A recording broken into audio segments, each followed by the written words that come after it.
This MFL Marmac Coach Conversation brought to you by Havlicek Trucking, by Meyer Auto Service, and by Birdnow Chevrolet. We're with head coach Jason Winter for the girls basketball team. The Bulldog girls off to a 3-0 start. And coach, you've gotten 3 games in, most importantly, and you've gotten 3 victories. Can't ask for much more than that in 2020, right? No, we're pretty excited with the start we got off to. I know our first game of the year was supposed to be with North Fayette Valley. It got postponed into January, and we had another game already postponed. We were supposed to play Waukon as well, and that's been moved to December, I believe, 17th. So we're happy we got 3 of our games in so far, and hopefully we'll get the rest of them in the remaining of the year. Seemingly, the only thing that's going to be certain this year will be uncertainty related to the pandemic. As a coach of a team, can you get your kids prepared for that, or do you just got to take the attitude of we'll take it one day at a time? Right now, we're taking it one day at a time. We've told all our kids, freshmen through senior, 2020 has been so unpredictable that we think our basketball season is going to be unpredictable as well. And we've got to have all hands on deck, and we want all our kids ready to go, depending. They never know when their name may be called. Looking at your stats through the first 3 contests, one thing that stuck out for me, only 30 turnovers in the first 3 games. How are you valuing the ball that well? We've got a girl that's been playing on varsity since her freshman year, Miranda Lang. She's really starting to come into her own as a point guard, which we were kind of hoping she'd be able to do. She's starting to do that now in her junior year. In 3 games, I believe she's got. She doesn't have. I think she's at like 0 turnovers, to be honest with you. And our first game when we played Turkey Valley, they kind of come out and get after you, baseline to baseline, full court. And she played a great game. Really controlled the ball for us. She's starting to really grow into her role as a true point guard. And Riley Moreland off to a good start, averaging 22 points a game, shooting 50% from the field and from 3-point line. And you put her at the free throw line, and she's going to knock those shots down. What's made Riley so successful in the first 3 contests? We always knew Riley had it in her. We brought her up to varsity as a freshman, her freshman year, and she was a first-team all-conference performer for us as a freshman.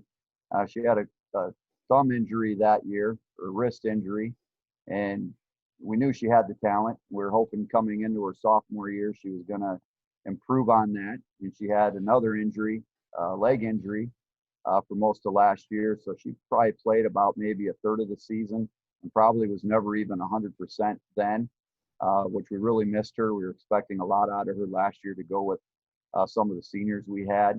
And she just really wasn't able to show everything she was capable of doing last year. So I'm excited for what she's been able to do to start this season because she's very capable. She's a big part of what we want to do this year. And if we want to continue to be successful, we're going to rely on her quite a bit. And, of course, I know you coaches are perfectionists, and you always look at things in the big picture. Of your first 3 contests, what are the things that top the need to improve list right now? It's funny you bring that up because we talked about that tonight at practice. And one of the big things I think for this group is listening. They like to kind of do their own thing at times. And we talked about listening, and I think our defense has been okay. But I know we can be better, and I'd like to see us rebound the ball a little bit better. And we've got some pretty good shooters on our team. If you look at our stats over the first 3 games, we really haven't shot the ball great. So I'd look for our 3-point percent to increase quite a bit, along with our 2-point field goal percentage.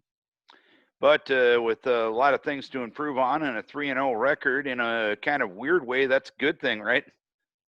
Absolutely. You never can complain by getting a W.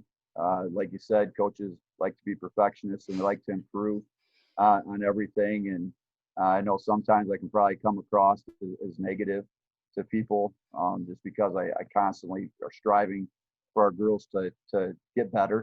And I know the talent we have in the gym. We're off to a 3-0 start. A lot of those girls, I mean, we talked about Riley and Miranda, and we've got Caden Gillitzer, who's a senior this year who's gotten quite a bit of varsity time, and Lakota Morsi, she too was kind of coming off of an injury from her freshman year into her sophomore year, and she's another one that's gotten some varsity time as an underclassman. So I think we've got quite a few girls that have gotten some varsity time in the past that a lot of people may classmen we've had in the past, and it's their turn right now to show people what they're capable of doing, and that's what excites us as a coaching staff, and it excites us as a. All right, Coach, we appreciate the update on Bulldog girls basketball. Continued success, good health, and we'll talk to you here in a couple of weeks. Hopefully, talking about a lot more success and good health for your squad. Yeah, I hope so too, and thanks for having us, and thanks for doing what you do for the girls basketball and all the area sports. Our MFL Marmac Coach Conversation brought to you by Havlicek Trucking, Meyer Auto Service, and Birdnow Chevrolet.